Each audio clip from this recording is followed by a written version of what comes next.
What's going on, guys? This is Waiting Moonlight, and yeah, Ice Magic's in Dark Souls 2. Wasn't added in Dark Souls 3. That's not regular magic.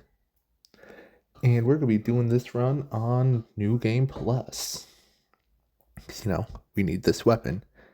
And we're not going to be doing light attacks, only heavy attacks. And did I just say New Game Plus 2? Or sorry, just New Game Plus. Well, that was the plan.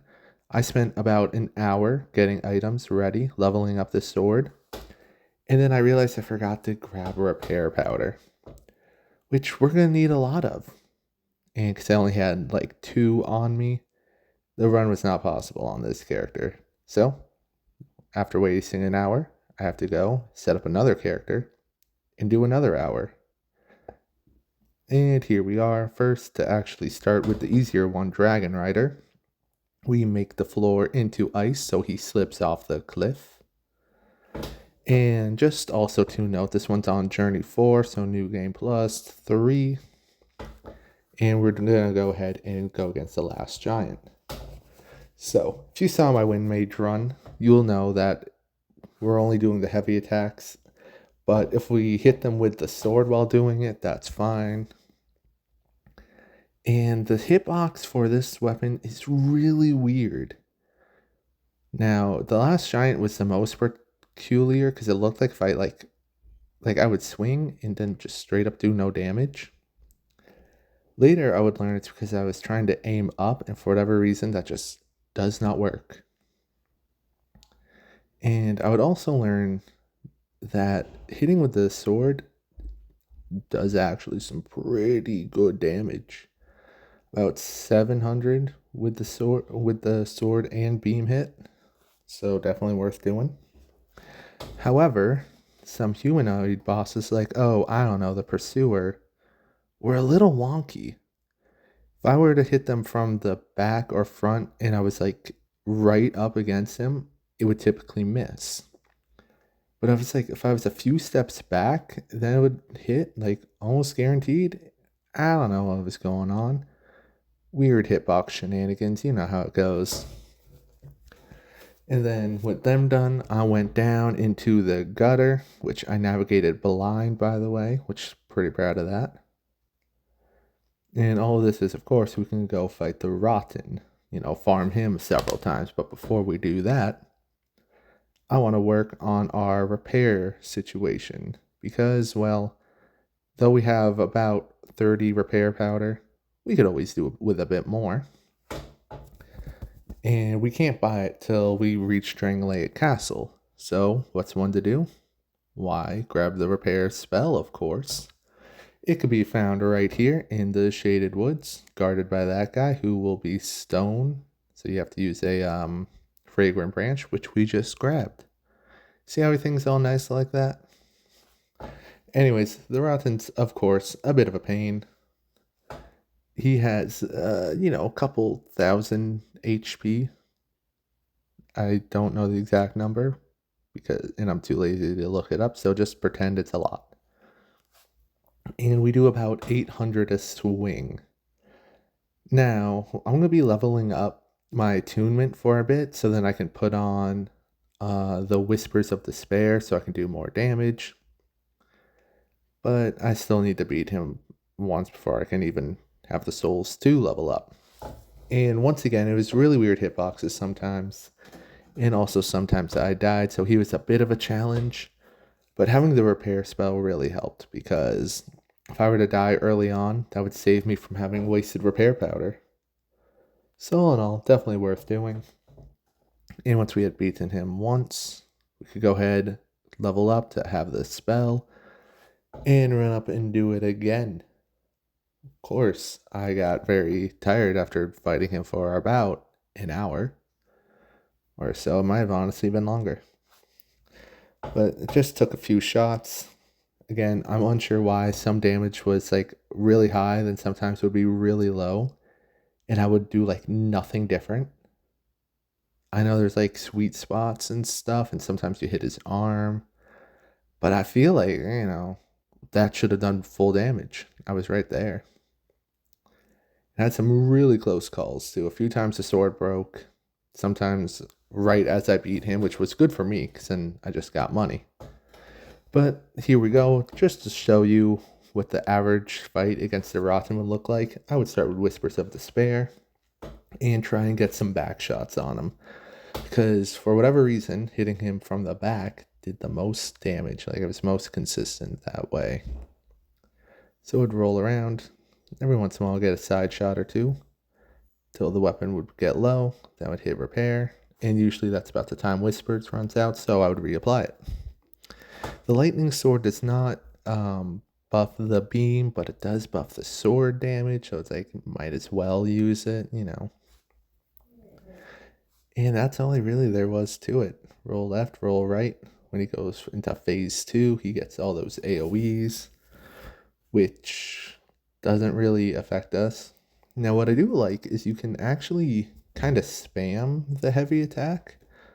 It's a lot faster than the dragon sword, but eventually we had enough. I think, I didn't really count how much we started, but it was in the 4 or 15, and we started at 11. So that means we got it. Nope. That's great. That's cool. All right, one more, burn aesthetic.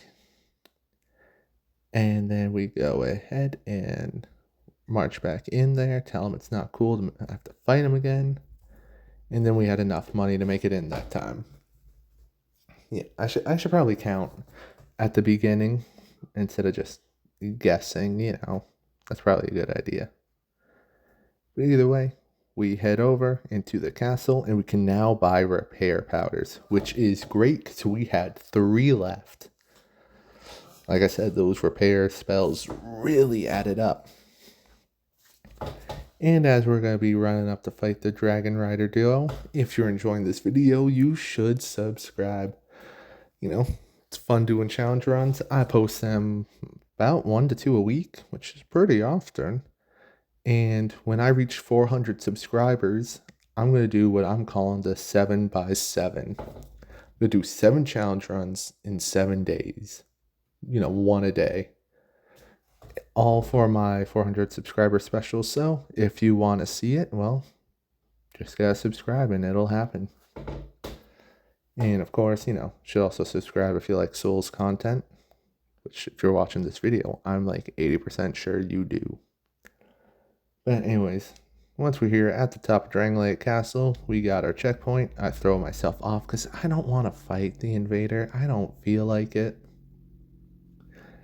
So once in, we can go respawn after a quick minute of death, grab our souls, and head into the duo, which I didn't know what to expect, but they were a little annoying. Believe it or not, having a very slow swing attack does not really do well in a duo fight, which we'll talk about in the next one more specifically.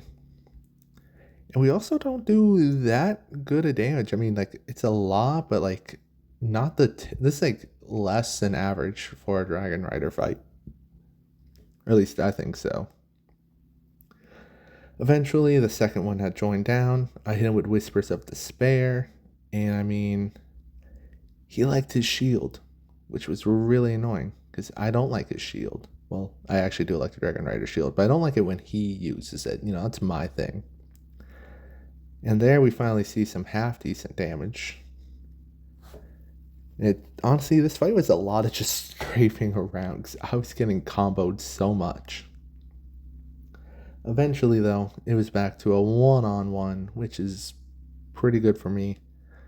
Stab him in the back a few times, and then it's time for the Looking Glass Knight, which, as I just said, a duo fight, technically. If you know, the Looking Glass Knight will summon a little friend when he's, I don't know if it's after a certain amount, I think it's timed and not really damaged. But either way, he summons it pretty early on, which is good for him, terrible for me, because I do pretty bad damage and often get pushed around, so the sword doesn't do maximum damage. And he's also he's really magic and lightning resistant, so I guess magic resistant in total, all around. which is great for a guy doing both two different types of magic damage. Or at least, I don't know if the beam does magic damage. I probably should have looked that up. Might be physical. I don't really know. But either way, I had a really good run going on. Had to, like, again, it's the duo. I had to kind of run around spamming life gems just to get to some reasonable health. And he was solo. And I sold, which, that's great. That's great. I enjoy losing. I don't know if you guys know that actually. But don't worry. It only took about 20 minutes till I actually got another good attempt. Gave him the back shot of his life. And he was over and done with. Then it's time for everyone's personal favorite area, the Shrine of Amana, which I definitely got through very easily. Honestly, it was more of a challenge over here to kill these guys, which obviously it wasn't. Like I said, this thing goes really far, and it tracks. It has the, soul homing kind of effect. But either way, the Demon of Song, I'm able to hit with the Whispers of Despair while they're still shelled in their frog skin. I don't know why there was a giant frog here, or if that's just part of him. I'm not going to think about it anymore. Either way, not much of a challenge. We do high damage. He does too, but he's very easy to avoid. And honestly, the hardest part about him wasn't even the boss fight. The hardest part of this entire area was watching what happened next. So I'm running, I'm going to go head to the Undead Crypt, as anybody would do. When this guy's here, I roll, trying to get around him, and he corners me. I accidentally light attack, and well, I'm not supposed to do that, so I give my life up, obviously. And I was going to go get my souls back, but then I died. That was the hardest part of the run, watching all those souls disappear. But anyways, I popped his soul, had to buy some of those. And then a little bit later in the Undead Crypt, my sword broke, so I repaired it. And then went over and bought a few more pieces of clothes. Why this is, I will explain later. But either way, it's time for Bellstat, my personal favorite boss. And he's going to be a bit of a pain. Because, like the Pursuer, he has a wonky hitbox when it comes to hitting him with the sword. That's great. I enjoy these very long and drawn out fights. Yeah, like I said, if someone knows why it's weird if I'm right behind him, it doesn't count. But if I'm to his sides, is it because he's got skinny hitbox or something? I don't know. I'm curious though. But either way, the damage of 200 no longer. It doesn't really matter now that we have renewable repair powders, and it's not like they're that limited. I typically have been holding on to boss souls just so then, if in a case of emergency, I'll have the money to buy more. And then, after a few minutes of running around, he goes into phase 2, which allows us to get off a flurry of blows, which was actually pretty handy. And the damage drop off actually wasn't too bad. But eventually, after a few minutes of dodging and weaving, we break his legs with these hyper beams, and we're able to go grab the King's Ring over by Vendrick, which is exactly what we needed to start my evil plan here to take out the Throne Watcher and Defender. You see, we're going to first buy these. Now, typically, I would never cheese a boss. However, I've seen how duo fights were doing. And I had seen a clip where somebody jumped over to the throne area, where the throne is, using this armor. So, I'm going to jump over there and then just spam him with the soul beams. My ice magic. So I grabbed the suit, went for the jump, and that was not close. Am I making this up? I swear I've seen a few people make this jump, but I don't know if I'm crazy or if you have to like make a specific jump onto a giant or something. I tried this for maybe 15-20 minutes and just made a fool out of myself. So I went with the normal cheese because, again, I just don't respect these two as people and don't really feel like fighting them fairly. Maybe that's a little cold of the ice mage, but it's what we got to do. Thrown defender had a bit of a wonky hitbox, but when it's one-on-one, he's meant to be fought when he has his duo, so he was like not really that hard. And with them out of the way, we're going to Aldi's Keep to go talk to his pet dragon, which, with this soul beam or ice blast not going up, was a bit annoying. I honestly thought I would be able to hit him. This is actually when I learned that the thing doesn't really go up that much. Like, you see, like, it can go up slightly, but it can't go, like, directly up. I don't know. It's weird. But we did really good damage against the dragon, so whenever he was grounded, it was pretty easy. We could easily get in some attacks, cutting up his angles, giving him permafrost, frostbite, whatever it's called. And not before long was he taken out and finished. Now it's time for the Dragon Airy, which I'm definitely going to fight fairly. I'm not at all going to just run past everybody, because I'm here for an honorable duel. And then we can make our way to the Ancient Dragon, talk to him. He gives us the good old Ashen Mist Tart, and it's time for the Giant Lord, which was actually the most fun I had this run. Some of you may know what I'm about to set up, but if you haven't realized, well, we have some good range. And while there's a nice little platform to use it with, here I popped a Bright Bug because I remembered I had them. I had bought them like forever ago and never used one. I do not know why. So we hit him with Whispers of Despair and fight him from up here, which was really easy because, again, we have some pretty fast shots we can do. It's not fast just because the foot just sped up, but, it felt fast in general.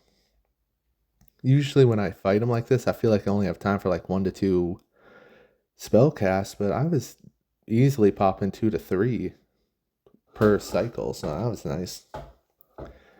And obviously, if you're watching the damage, he took some pretty hefty damage from these swings, which is great for me, not so much for him. And before long, hit him with Whispers again, clipped his arm with that one, and then brought him down. Which means it's time for everyone's favorite, Nashandra. And really, there's not too much to say to this. All in all, this run was very interesting to do. I can't call it really a Nash of War, but this skill, the strong heavy move, I really enjoy using these in the Dark Souls 2. They add like another layer of complexity to a little extra strategy.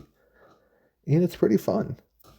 If you've never used this weapon too, I would actually recommend it. Because, if the heavy attack is easily doing, I think, 500 on its own without the ice blast, then its light attack must be pretty good.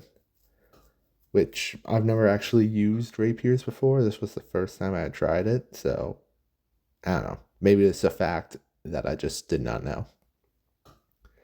But anyways, Nashandra, super easy, hitting her with Whispers of Despair. And then we just got to take out a Curse Orb, and that didn't work. Okay, I don't think I could take out Curse Orbs.